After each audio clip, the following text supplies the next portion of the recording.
hard one to tell, to be really honest and candid. So how about I start with a lighthearted haha side of it? Cool?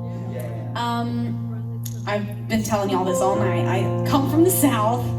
We say y'all down there. We have, I have less of an accent, but my family has really thick accents. And so it is customary that I write songs for the people in my life. I'm constantly inspired by my family, by my friends, by the books I read, and the other songs I hear, and all that good stuff. And so I've written songs for my sister. There's a song called Remember Who You Are that I've written for her, and a song called Healing that I've written for her. I've written songs for my mom. I see what you're doing there. He's playing a little bit of Healing. We're not going to do that one, but that was just, that was subtle. That was good. I've written songs for lots of people. Godson, my dad has a connection to that one. Now, this next part of the story is true, so keep that in mind. My Nana, my southern Nana, she comes up to me a few years ago. It's probably a couple years at this point. She looks me straight in the eyeballs. There was not a joking bone in this woman's body. She looks me in the eyeballs and she said, "Now, Riley, I guess you're just not gonna write me a song before I die." Yep, that's my Nana for you. And so the guilt trip worked. It was super effective, and I did write her a song, and it's on the new album. And Nana loves this song. She cried like a baby the first time that I played it for her, and I'll give you some of the backstory. So,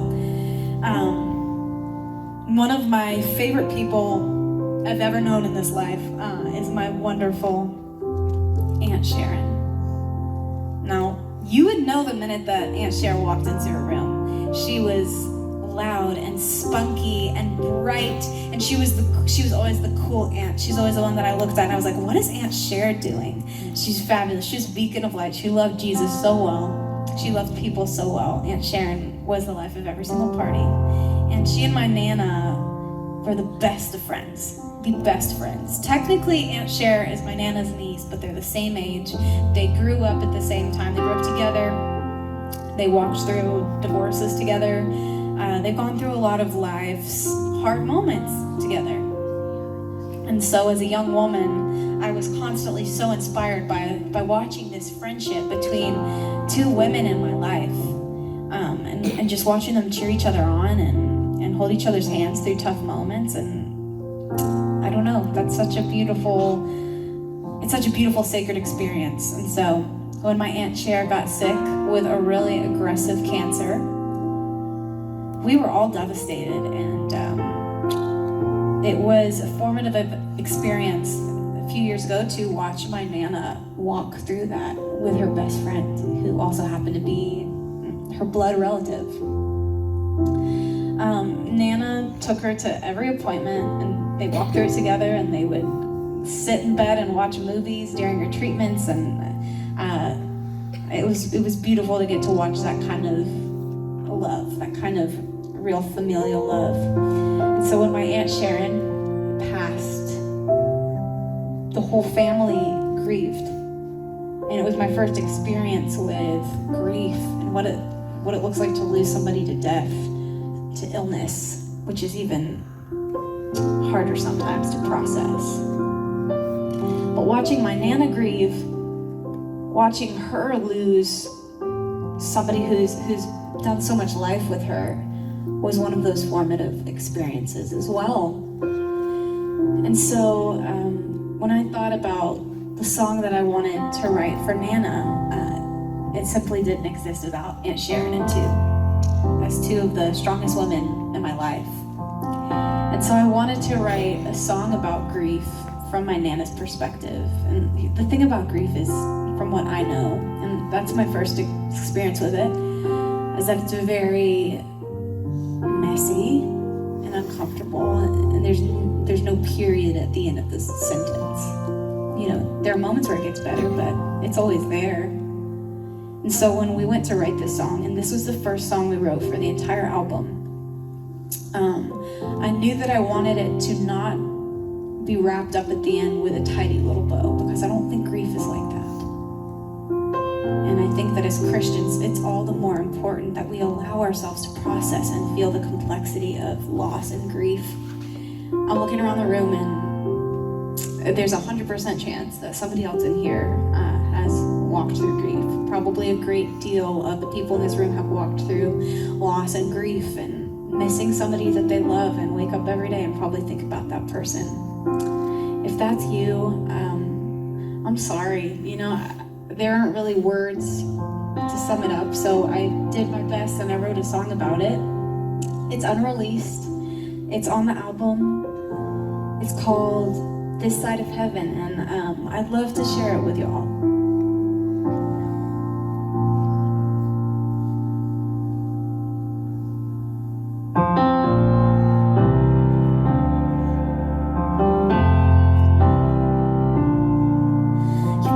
To save me a seat somewhere up there next to Jesus, and I promised you I'd try to be strong when you had to leave us, but you're probably keeping yours while I'm down here breaking mine. Don't know how this world without you will ever feel alright.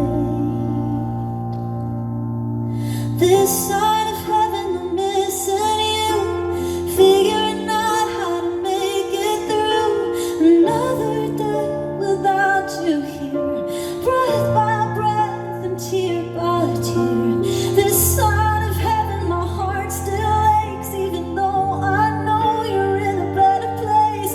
It's hard sometimes to sing it as well when it still hurts like hell. This side of heaven.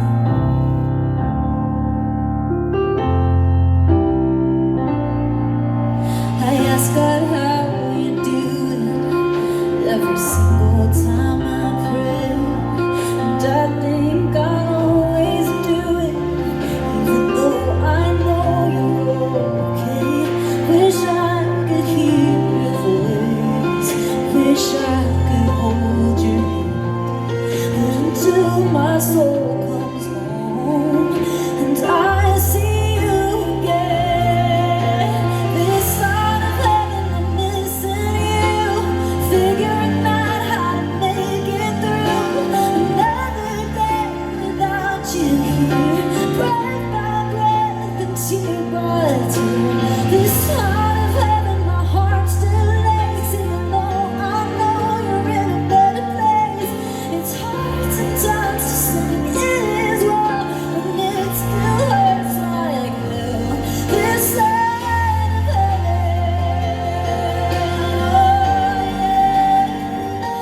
this side of heaven, and I miss you,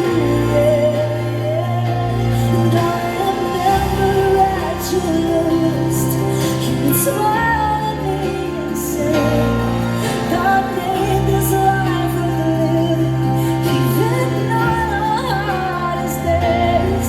And you meant those words you told me, 'cause you were fighting through the pain. Oh God, I pray you give me that stubborn kind of faith. This side of heaven, I'm missing you, figuring out how to make it through another day without you here, breath by breath and tear by tear. 'Cause this side of heaven, my heart still aches, even though I know you're in a better place. It's hard sometimes to sing it as well when it still hurts like hell. This side of heaven.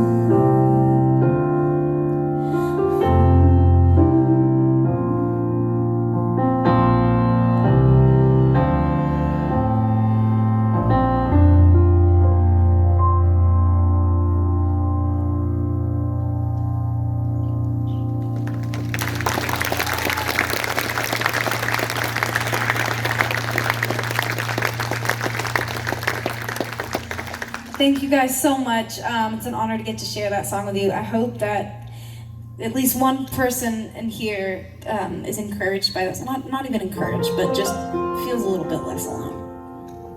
This has been lovely. Have you guys had a nice time tonight?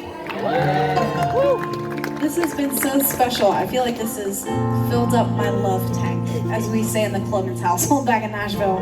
My mom always goes, "How's your love tank doing?" My love tank is good tonight, so this has been fantastic. I write songs for many different reasons. Sometimes because I need to process things, sometimes because I want to tell God thank you, or I want to tell him something, and sometimes it's because I really just want to encourage people. In this lifetime, I feel like part of what God wants me to do, part of what God wants each and every one of us in this room to do is be a beacon of light in this life to somebody who needs it. I believe that hope changes lives. Hope restores faith. Hope leads people to faith. And hope keeps people going on the hardest days. I don't know where I'd be if I didn't have hope, and if I didn't have the hope that comes from the Lord.